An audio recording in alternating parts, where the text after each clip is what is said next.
Ok, salut à tous, j'espère que vous portez bien. Dans cette vidéo, on va parler du trading. Plusieurs personnes m'ont demandé comment on fait pour trader, c'est quoi le trading, comment on fait pour regarder regarder ça dans le trading. Je vais faire une série de vidéos concernant le trading où je vais vous donner quelques outils que vous pouvez utiliser vous-même pour devenir autonome dans les crypto-monnaies. Donc, j'ai déjà parlé de certaines plateformes telles que Ejara qui vont vous permettre d'acheter les crypto-monnaies au départ et d'entrer dans une plateforme de trading parce que Ejara, c'est un portefeuille et donc vous pouvez commencer par là pour acheter de la monnaie.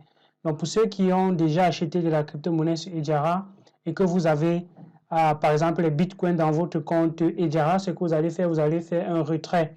Et quand vous allez faire un retrait, vous venez dans votre portefeuille sur Binance ici.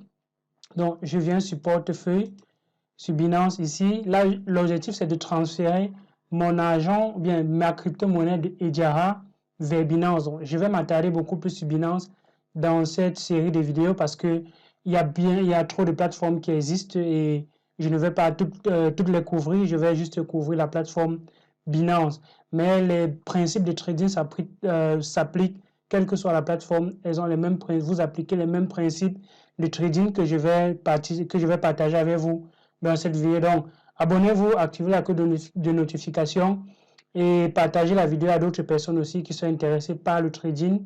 Et l'objectif, c'est que si plusieurs personnes sont intéressées par ce que je fais, par les vidéos que je vais faire dans cette série, on pourra maintenant voir comment accompagner les uns et les autres avec des formations en présentiel.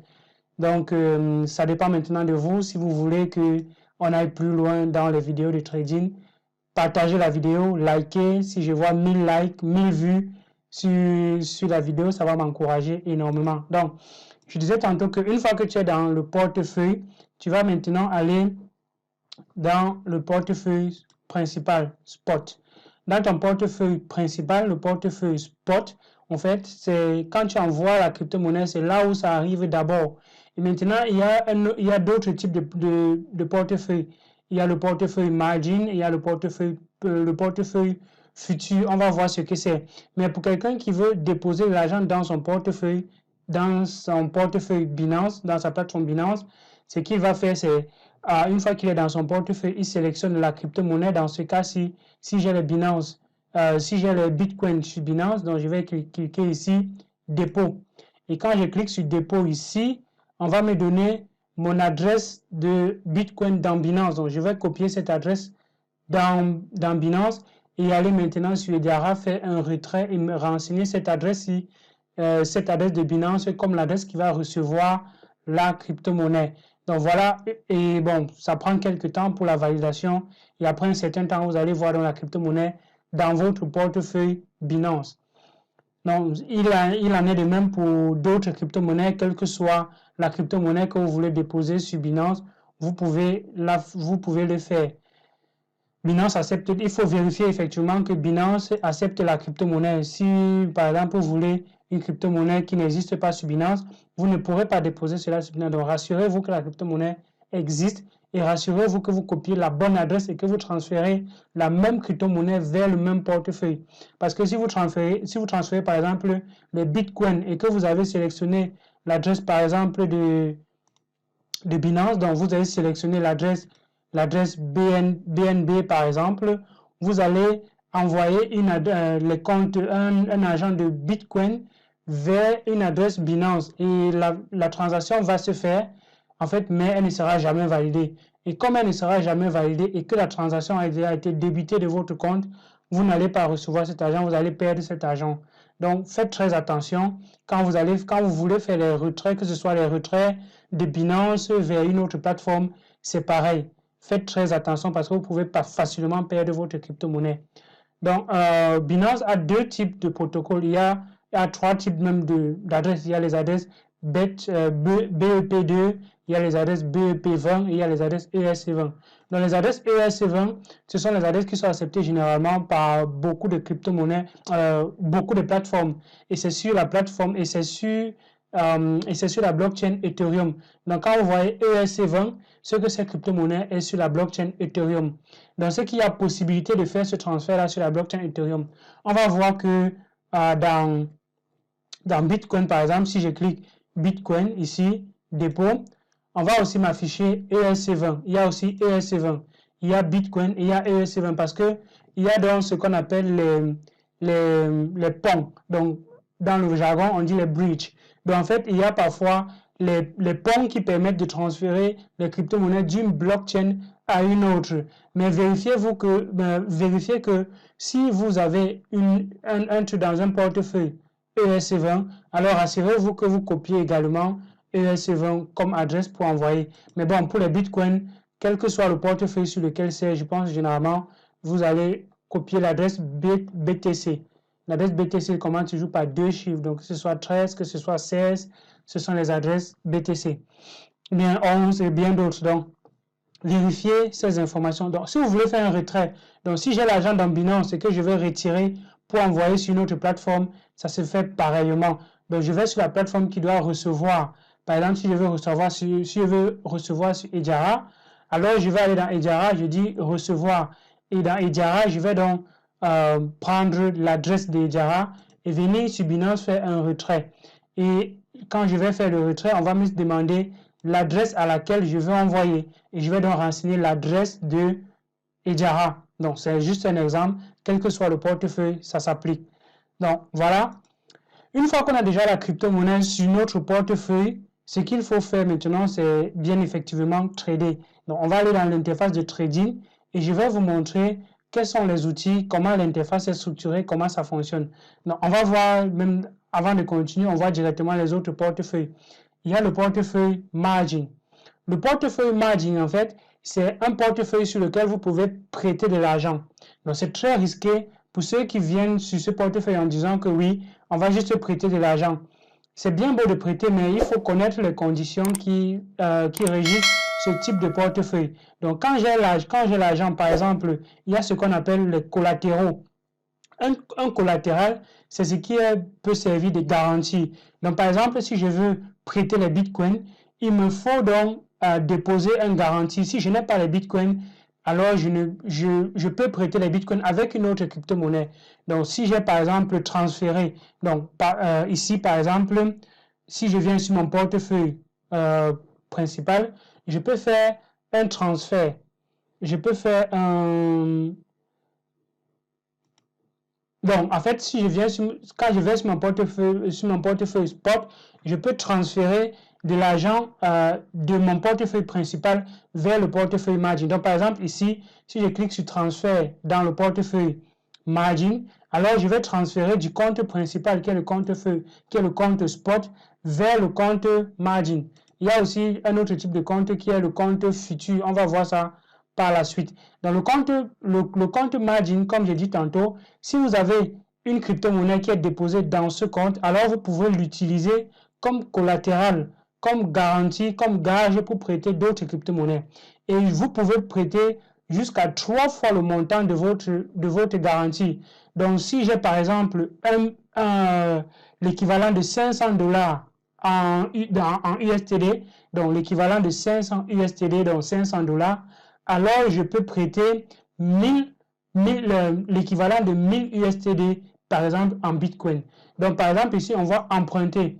Dans emprunter, je peux emprunter 3 fois le montant qu'il y a dans mon portefeuille margin. Donc, en fait, 2 fois le montant qu'il y a dans mon portefeuille margin et que l'équivalent soit à 3 fois mon collatéral. Donc, ça veut dire que si j'ai déposé comme garantie, comme gage, 500 $ dans mon portefeuille, alors je peux emprunter jusqu'à avoir au maximum 1500 $ dans mon portefeuille margin. Et donc, quand vous voyez, par exemple, sur certaines monnaies, on met x5, x10, x3 et autres, ça veut dire que vous pouvez faire un margin et emprunter 3 fois ou bien X fois cette valeur-là. Donc, si le Bitcoin est à x2, ça veut dire que vous pouvez emprunter jusqu'à 2 fois le montant de votre collatéral en Bitcoin. Et donc, ce qu'il faut savoir, c'est que quand vous avez fait un emprunt, il y a une règle. La règle, c'est que vous ne pouvez pas dépasser moins de 1 sur moins de 1,20%. 1,20% de perte. Ça veut dire quoi? Si j'ai prêté 1000 $, et que j'ai utilisé et que je suis en train de faire les transactions et que je suis en train de faire du trading avec les 1000 $. Si je suis en train de perdre les 1000 $ que j'ai empruntés et que le portefeuille Binance se rend compte que mon portefeuille est en train de baisser, donc je suis en train de perdre de l'argent. Et quand Binance voit que ton collatéral est en fait ce que tu as prêté plus ton collatéral est déjà à peut-être dans notre cas, si j'ai déposé 500 $, quand il va voir que les charges équivalent quelque chose comme 600 $, donc ça va faire 100 $, de plus que ce que tu as déposé, alors Binance va vendre tout ce qui est dans ton portefeuille margin et se payer en premier et rembourser d'abord ta dette et rembourser d'abord sa dette. Donc vous voyez que quand tu atteins une certaine position, Binance traque tes pertes. Donc, il traque et il voit si tu es en train de perdre ou si tu es en train de gagner. Donc, par exemple, il y a cet indicateur ici qui va te donner l'état de ton portefeuille de façon constante, de façon récurrente. On va te dire, quand tu vois déjà, quand c'est au vert, ça veut dire que oui, tu as encore un niveau de marge qui est quand même considérable. Mais quand ça atteint déjà le rouge et que ça passe à presque, et qu'il reste peut-être moins de 20%, donc en fait, c'est 1.2, donc ça fait l'équivalent de 20%. Donc, quand il voit qu'il est déjà à presque 20% de la liquidation de ton compte et que ton compte passe totalement dans le rouge, donc tu seras dans une perte totale, ce que Binance va faire, c'est de vendre tous les collatéraux qu'il y a et se payer en premier et rembourser d'abord les dettes. Donc, une fois qu'il a remboursé les dettes, il va vendre ce que tu as déposé comme garantie à l'état actuel du marché. Donc, par exemple, si tu as déposé, quand ta crypto-monnaie était, par exemple, à 5 $, tu as déposé les troncs, par exemple, quand le tronc coûtait 5 $, et qu'à un moment donné, Binance se rend compte que ton portefeuille margin est en train de perdre de la valeur, ce que Binance va faire, même si tronc vaut 1 $, 2 $, il vend d'abord tout, et il se paye en premier, et il rembourse ce que tu as prêté. S'il y a encore le reste, tant mieux. S'il n'y a plus le reste, alors il y aura un montant négatif dans ton portefeuille margin. Et quand il y a un montant négatif dans ton portefeuille margin, Binance va bloquer les transactions que tu peux faire sur la plateforme. Donc, tu ne pourras pas retirer de l'argent sur la plateforme. Donc, les gens qui pensent qu'ils vont venir emprunter de l'argent sur Binance et ils vont sortir avec, c'est impossible. Tant que tu n'as pas remboursé, tu ne pourras pas faire des retraits. Donc, maintenant, si tu as emprunté 1000 $, ça va te permettre d'effectuer, de mettre plus d'argent dans le trading, donc d'avoir plus de capital pour trader. Ça veut dire que au lieu de trader avec 100 $, tu trades maintenant avec, par exemple, 1000 $. Et puisque tu trades avec 1000 $, tu as aussi plus de bénéfices si tu es un bon trader et que tu as de la chance et que tu sais bien analyser le marché et tout.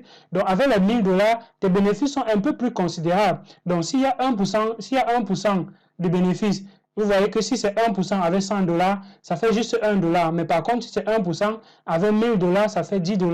Donc, si tu prends les bénéfices et que tu te rends compte que tu as déjà assez de bénéfices, alors tu peux rembourser ce que tu as prêté et tout ce qui sera au-dessus comme bénéfice t'appartiendra. Donc, voilà le portefeuille margin. Le portefeuille futur, ce sont les paris. Quand on dit dans le jargon des crypto-monnaies, quand on dit long, ça veut dire que vous pariez que ça va prendre de la valeur. Il y a maintenant du short, ça veut dire que vous pariez que ça va perdre de la valeur. Donc, et dans le portefeuille long, on a ce qu'on appelle, quand vous voyez x20, x100, x1000, c'est dans le x120 jusqu'à 120, c'est dans le portefeuille futur. Ça veut dire que vous pouvez prendre une position dans le portefeuille futur comme si vous avez fait X fois votre capital. Donc, vous pouvez prendre une position comme si vous avez fait fois 100 de votre capital. Donc, si vous avez 100 $ dans votre portefeuille futur, alors vous pouvez trader comme si vous aviez 10 000 $. La conséquence de ça, c'est que une fois, quand vous tradez en tradant comme si vous avez fait x100, comme si vous avez x100 dans votre portefeuille, ça veut aussi dire que quand le marché va contre ce que vous avez fait à l'auteur de 1 sur le taux de 1, moins le 1 fois x, donc 1 sur x, ce que vous avez emprunté. Donc, si vous avez dit fois 10, ça veut dire que si vous avez fait 1 fois 10, ça veut dire que si le marché va à 1 moins 1 sur 10, donc ça veut dire qu'à moins 80, alors vous allez perdre votre position, vous allez perdre votre pari. Et quand vous perdez votre pari, ce que Binance fait, Binance liquide votre position et il prend votre argent, et il prend ce que vous avez, déposé comme collatéral dans votre portefeuille futur. Donc ici, c'est exactement la même chose que les paris sportifs, à la différence que vous pouvez à tout moment donné sortir du marché, annuler votre position. On va voir cela un peu plus tard. Ici, c'était juste pour vous montrer le portefeuille futur, à quoi ça sert. Donc, on revient sur l'interface de trading. On a déposé déjà la crypto-monnaie sur notre plateforme Binance. Maintenant, on va dans l'interface de trading. Donc, on va cliquer sur le marché. Dans le marché. Le marché, ici, donc, le marché ici, vous avez listé toutes les crypto-monnaies qui sont disponibles sur la plateforme Binance. Et il y a quelques indications que vous pouvez directement voir. Il y a BNB, il y a le marché BNB. BNB, ça veut dire que, en fait, c'est toutes les crypto-monnaies que vous pouvez acheter ou bien que vous pouvez échanger vos BNB contre. Donc, si j'ai du BNB, qui est la crypto-monnaie de la plateforme Binance, si j'ai le BNB, qu'est-ce que je peux échanger avec les BNB? Donc, vous allez aller sur BNB. Maintenant, quelles sont les crypto-monnaies que si je possède, je peux acheter du BNB? Donc, ça va dans les deux sens. Si j'ai une crypto-monnaie, je peux acheter les BNB. Si j'ai les BNB, je peux acheter cette crypto-monnaie. Donc, vous allez voir la liste de toutes ces crypto-monnaies-là ici, dans BNB. BTC, c'est le marché Bitcoin. Ça veut dire que quelles sont les crypto-monnaies que je peux acheter avec du Bitcoin? Quand j'ai du Bitcoin, je peux acheter quoi? Quand j'ai cette crypto-monnaie, est-ce que je peux acheter le Bitcoin? Donc, c'est ça les paires. Donc, c'est effectivement dans cet onglet-ci. Altcoin, alt, ce sont les alternatives. Donc, les altcoins qui peuvent servir de référence entre pairs. Et dans Binance, il y a juste trois altcoins qui peuvent servir de plateforme de trading. Donc, de paires, en fait. Il n'y a que deux. Ça veut dire que avec les autres altcoins, je peux avoir juste trois altcoins. Je peux avoir si je clique sur ETC, c'est toutes les monnaies que je peux avoir si j'ai de l'Ethereum. Si j'ai de l'Ethereum dans mon portefeuille, quelles sont les crypto-monnaies que je peux acheter avec? Si j'ai les Tron, quelles sont les crypto-monnaies que je peux acheter avec les Tron? Avec les Tron, je peux acheter que deux. Je peux acheter les BitTorrent et les Win. Si j'ai maintenant du XSP, qu'est-ce que je peux acheter? Je peux acheter du Tron uniquement si j'ai les XSP. Par contre, si j'ai les XRP, je peux échanger aussi les XRP contre mes Binance. On a vu que le marché Binance, je pouvais échanger aussi mes Binance contre les XRP. Donc, voilà un peu le marché.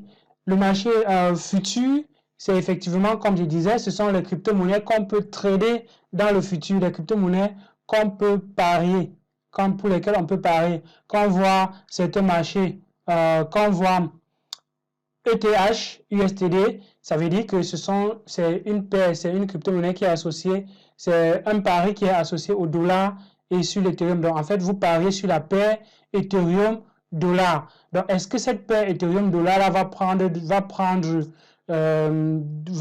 la valeur avec le temps, ou bien va être dépréciée? Donc, vous pariez sur la paire Ethereum-dollar. Vous pouvez parier sur deux paires différentes. Vous pouvez parier, par exemple, Tezos dollar. Est-ce que le dollar par rapport au Tezos, est-ce que c'est une paire qui va prendre de la valeur ou bien c'est une paire qui va perdre de la valeur? Donc, c'est effectivement là que ça se passe. Et quelques informations qui sont très importantes, très utiles qu'on arrive ici, ce sont les variations. Donc, quand je clique par exemple sur le marché spot, dans spot, je clique sur variation 24 heures. En 24 heures, quelles sont les crypto-monnaies qui ont pris de la valeur? On voit qu'il y a ONG, et si je vais dans le marché Bitcoin, il y a ONG qui a pris 70% en 24 heures. Il y a TNB et autres là, ce sont les monnaies qui ont pris de la valeur en 24 heures. Si je clique sur l'inverse, donc les monnaies qui ont perdu de la valeur en 24 heures. Donc quand ça perd de la valeur, c'est le rouge. Et quand ça prend de la valeur, c'est le vert. Donc perdre de la valeur, c'est rouge. Prendre de la valeur, c'est vert. Donc, il y a maintenant la valeur. Il y a maintenant le prix. Le prix. Quand je clique sur prix, on va m'afficher les crypto-monnaies les moins chères.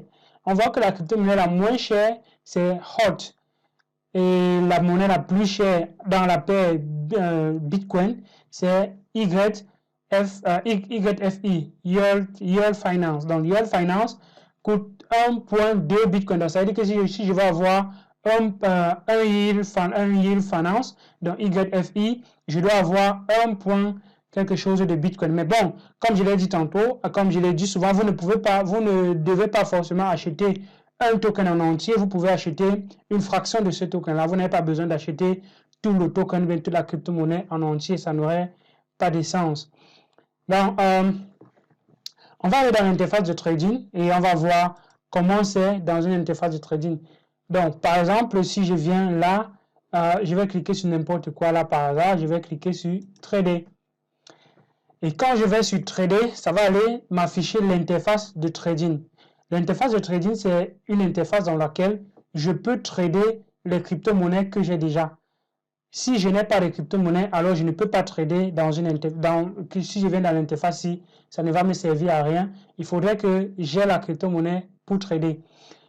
J'ai pris la crypto-monnaie ADA, donc la paire ADA BTC. Donc, on voit ici à droite en haut, on a tous les marchés qui existent sur la plateforme Binance. On a le marché BNB où je montrais tout à l'heure. On a le marché BTC, ce sont les crypto-monnaies en fait c'est la paire crypto-monnaie BTC. Et ici altcoin, ce sont les crypto-monnaies qui sont alternatives. Fiat, ce sont les monnaies qui sont stables. Donc quand on dit une monnaie est stable, ça veut dire que sa valeur ne connaît pas trop de fluctuations comme le Bitcoin. Le Bitcoin, par exemple, quand on voit cette courbe de ADA, vous voyez, ça prend tellement, c'est tellement en dents de scie. Mais par contre, si on vient sur un altcoin, je vais prendre par exemple Fiat, je prends USTD. Si je prends BTC, donc je vais prendre deux Fiat. Je vais prendre deux Fiat. Donc, je prends BTC USTD. Donc, on voit que ça ne fluctue, ça ne fait pas trop de fluctuations quand le Bitcoin quand même, parce qu'ici, on est entre 0,99 et 1. Donc, généralement, on est entre 0,99, donc 0,99999 et 1. Donc, on voit que ce sont des valeurs presque stables. Mais par contre, on voit quand on est dans le Bitcoin, on voit comment le Bitcoin a perdu 10% en quelques heures seulement. Parce que là, présentement, le Bitcoin est en train de toucher 16 800 $. On est quitté aujourd'hui à presque 19 400 $. Et on est présentement à 16 000 $. C'est quand même hallucinant qu'on puisse perdre autant de valeur en si peu de temps dans un marché. Donc, ce qu'on va voir, c'était l'interface de gauche où on présente les crypto-monnaies qui existent dans un marché. Ici en bas à droite, on a le marché actuel, donc l'état du marché actuel. Quand on voit rouge, ça veut dire que les gens sont en train de vendre. Quand on voit vert, ça veut dire que les gens sont en train d'acheter. Donc on voit qu'il y a plusieurs ventes qui sont en train de se faire présentement dans le Bitcoin. Les gens sont en train de vendre massivement le Bitcoin et c'est pour ça que la valeur est en train de descendre. Parce que quand plusieurs personnes vendent massivement, ça veut dire qu'ils sont en train de se débarrasser de la crypto-monnaie, ils sont en train de sortir du marché. Et quand ils sortent du marché, la crypto-monnaie perd de la valeur. Donc quand on voit vert, ça veut dire que les gens sont en train d'acheter. Donc partout sur la courbe ici où on voit vert, c'est là où il y a eu, c'est une tendance entre la période, dans cette période-là, il y a eu plus d'achats que de ventes. Mais quand on voit rouge, ça veut dire qu'il y a eu plus de ventes que d'achats. Donc, ça c'était la partie de droite. La partie centrale, la partie centrale, en fait, ce sont les courbes d'analyse du marché. On voit un peu quelle est la tendance du marché. Quand je zoome, quand je fais sur la clé à molette là, quand je dézoome ou bien quand je roule la clé, ça peut zoomer ou bien dézoomer le marché. Donc, vous voyez, quand je roule, ça zoome ou bien ça dézoome. Donc, ça, c'est uniquement sur l'ordinateur, sur la machine. Sur le téléphone, vous devez utiliser vos deux doigts. Vous utilisez vos deux doigts pour essayer de voir comment, en fait, quand vous utilisez vos deux doigts, vous pouvez dézoomer ou bien zoomer. Donc, ici en haut, on peut choisir la période dans laquelle on essaye de voir le marché. Donc, si je veux essayer de voir sur 3 minutes, donc, une courbe ici, quand je dis sur 3 minutes, ça veut dire que un élément ici représente ce qui s'est passé sur 3 minutes. Donc, dans 3 minutes, on voit qu'il y a eu plus de ventes que d'achats. Et présentement, il y a encore plus de ventes. Et quand il y a plus de ventes, la monnaie perd de la valeur. Plus de ventes, la monnaie perd de la valeur. Et quand il y a plus d'achats, la monnaie prend de la valeur. La monnaie prend de la valeur. Si je veux voir ce qui s'est passé 15 minutes, parfois ce sont des indications comme ça qui permettent de savoir effectivement quelle est la tendance du marché. Est-ce qu'on est en train de monter ou bien on est en train de descendre? Quand on essaye de zoomer, on voit que pendant ces 15 dernières minutes, il y a plus de ventes. On est en train de perdre beaucoup plus de valeur. La crypto-monnaie est passée de 19 400 $ donc, hier à 21h quelque chose. Et aujourd'hui, à 15h, la crypto-monnaie a déjà perdu 3000 francs. Donc, ça veut dire que si quelqu'un a acheté un Bitcoin hier à 21h, ça, déjà, moi, je parle avec l'heure d'ici parce que là, ça m'affiche l'heure d'ici. Donc, si quelqu'un a acheté ses bitcoins à ce moment donné, si qu'il a pris un bitcoin en entier, il a déjà perdu presque 3000 $.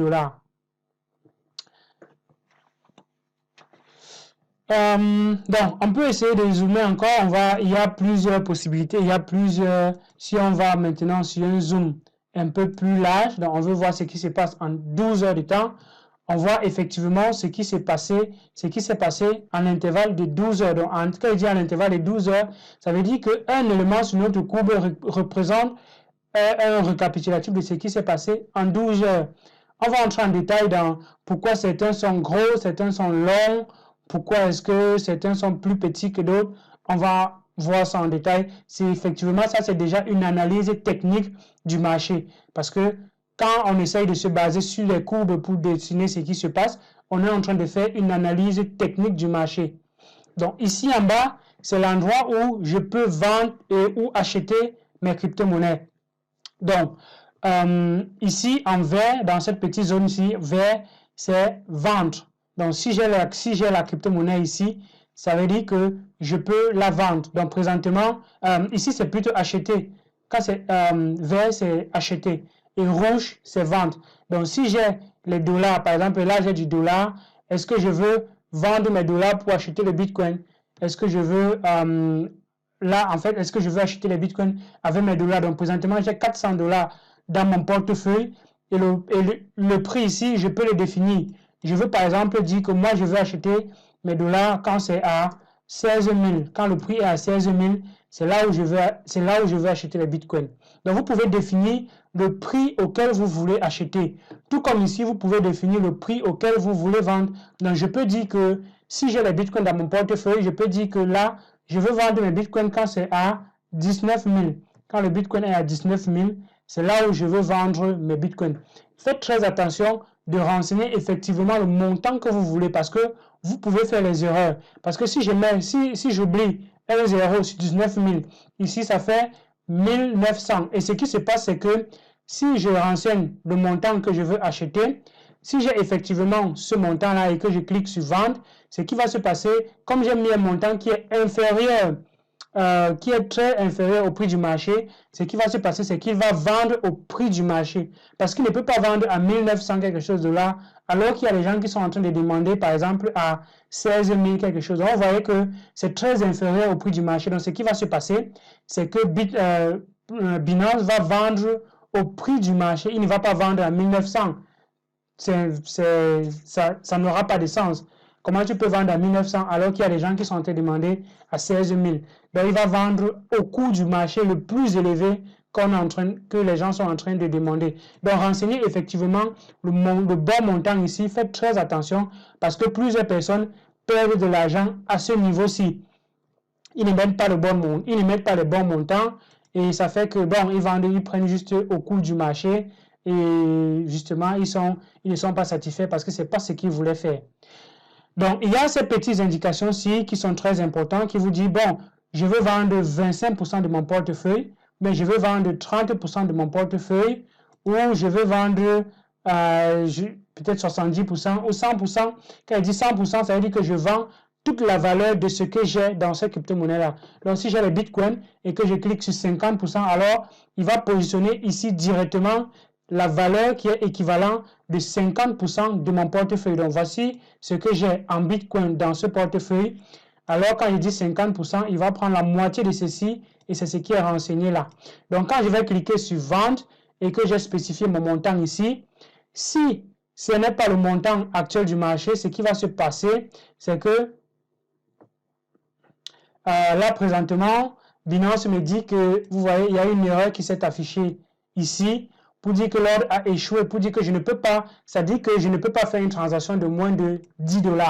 Donc, présentement, la transaction que je suis en train de faire, c'est une transaction de moins de 10 $. Et Binance me dit que les transactions qu'on fait ne doivent pas être inférieures à 10 $. Donc, comme j'ai environ 12 $ dans mon portefeuille, en l'équivalent de 12 $ en Binance, en Bitcoin, dans mon portefeuille, je peux donc cliquer sur vendre. Pardon, j'ai mis à 16 000, j'ai mis à 19 000. Donc, ce qui va se passer, c'est que dans cette zone du bas, ci, on va voir les ordres qui sont ouverts. Donc, quand on dit ordre, c'est un ordre d'achat ou bien un ordre de vente. Donc, j'ai demandé de vendre ou bien j'ai demandé d'acheter. Donc, dans ce cas, c'est un ordre de vente. On voit ici, vente. On voit le type que j'ai mis, c'est limite. Ça veut dire que c'est moi qui ai défini la limite, c'est moi qui ai défini le montant. Le prix, c'est moi qui ai défini le montant, ainsi de suite. Donc, on peut maintenant décider d'annuler. On peut dire que non, j'ai peut-être placé trop élevé. Le montant est un peu trop élevé parce que là, présentement, on est à 16 000. Je veux vendre à 19 000, mais il faudrait que ça monte encore trop. Oh, on est en train de perdre de la valeur. Donc, ce que je fais, j'annule. Donc, j'ai cliqué sur annuler. Et quand je clique sur annuler, je dis non. Bon, moi, je ne veux pas attendre beaucoup longtemps. Je veux vendre à 16 800. Ou bien, ce que je peux faire, c'est, je dis, bon, je vends à l'état du marché actuel. Donc, ce que je fais, c'est je clique sur Market. Market, ici. Quand je clique sur Market, alors, je suis en train de vendre ou bien d'acheter au prix du marché actuel. Donc, là, je vais juste renseigner le montant que je veux. Par exemple, je veux 0,5 Bitcoin. Or, on me dit que je ne peux pas acheter. On me dit que la quantité maximale que je peux acheter, c'est 0,2. Donc, ce que je vais faire, c'est peut-être dire 50%. Donc, si je dis 50%, alors il va prendre l'équivalent, il va même mettre ici dans cette zone l'équivalent de 50% de mon portefeuille en dollars parce que je suis en train d'acheter du Bitcoin avec du dollar. Donc, il met l'équivalent de 50%. Donc, ce qu'il faut retenir, c'est que là, présentement, le prix auquel je vais prendre, c'est au prix du marché. Donc, si pendant que je suis en train de faire ma demande, le Bitcoin passe à 18 000, alors je vais acheter à 18 000. Si pendant que je suis en train de faire ma demande, le Bitcoin passe à 13 000, alors je vais acheter à 13 000 parce que j'ai mis le prix du marché. Pareil pour la vente. Si je veux vendre là présentement et que je choisis le prix du marché, si le Bitcoin passe à 19 000 à 20 000, à l'instant où je clique vente, alors c'est ce prix-là qui sera considéré quand je vais vendre. Donc, si le marché chute, effectivement, c'est le prix qui a chuté qui sera utilisé comme le prix de vente. Donc, ici à gauche, on voit les gens qui ont placé les ordres de vente ou bien les ordres d'achat. Donc, on voit ici que il y a en rouge ici, ce sont les personnes qui sont en train de vendre leur crypto-monnaie et en bas ici, ce sont les personnes qui sont en train d'acheter. Donc, on voit, par exemple, quand c'est un long vert comme ça, ça veut dire que il y a beaucoup de demandes à ce niveau-ci. On voit qu'il y a quand même, quand même des gens qui ont placé 33 000 $ d'achat quand on est à 16 500. Et il y a des gens qui ont placé, par exemple, là je vois quelque chose comme 23 000 bitcoins, 23 000 $, ici c'est plutôt dollars, donc 23 000 $ en vente donc ici, ça permet de voir effectivement quelle est la tendance du marché, qu'est-ce qui se passe, dans le marché. Donc voilà, c'était le premier cours pour aujourd'hui et j'espère que ce premier cours vous a déjà quand même donné quelques idées de comment est-ce que l'interface se présente, comment est-ce que on peut vendre et acheter les crypto-monnaies à l'état actuel. Donc quelqu'un qui a regardé, bien qui a suivi cette vidéo jusqu'à la fin, il sait déjà comment vendre, comment acheter de la crypto-monnaie sur la plateforme Binance. Il peut annuler ses transactions, il peut déjà regarder un peu le marché, zoomer sur 1 heure, par exemple, voir ce qui se passe il y a 1 minute, il y a 3 minutes, il essaye de voir comment ça se passe. On voit que le marché est un peu en train de remonter depuis il y a 1 minute. Quand on atteint 16 500, c'est en train de remonter petit à petit. Ça peut encore descendre, on ne sait pas. Mais bon, ça vous permet d'avoir un certain aperçu. Vous voyez que si je mets sur 1 heure, je ne vais pas pouvoir voir cette remontée-là. Je vais juste voir que c'est en train de descendre. Mais par contre, si je mets sur 1 minute, j'ai l'équivalent je vois un peu ce qui se passe directement il y a 1 minute sur le marché. Donc ça me permet également de savoir un peu à temps réel ce qui est en train de se passer. Je vois qu'on est arrivé à 16 500 et qu'on est en train de remonter à 16 800. Mais par contre, si je mets sur 4 heures, je ne vais pas pouvoir avoir cette information-là. Donc voilà un peu comment ça se passe. Mais bon, c'est vrai que en regardant également les bougies, parce que dans le monde des cryptos, on appelle ceci les bougies. En regardant les bougies, je peux effectivement avoir la même information que je vous ai donnée tout à l'heure.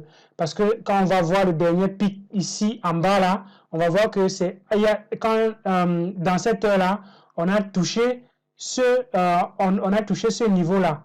Et bon, on va voir un peu ça en détail dans une prochaine vidéo. J'espère que cette vidéo vous a plu. Vous me mettez en commentaire ce que vous avez pensé de cette vidéo. D'ici là, portez-vous bien. À une prochaine vidéo. Ciao!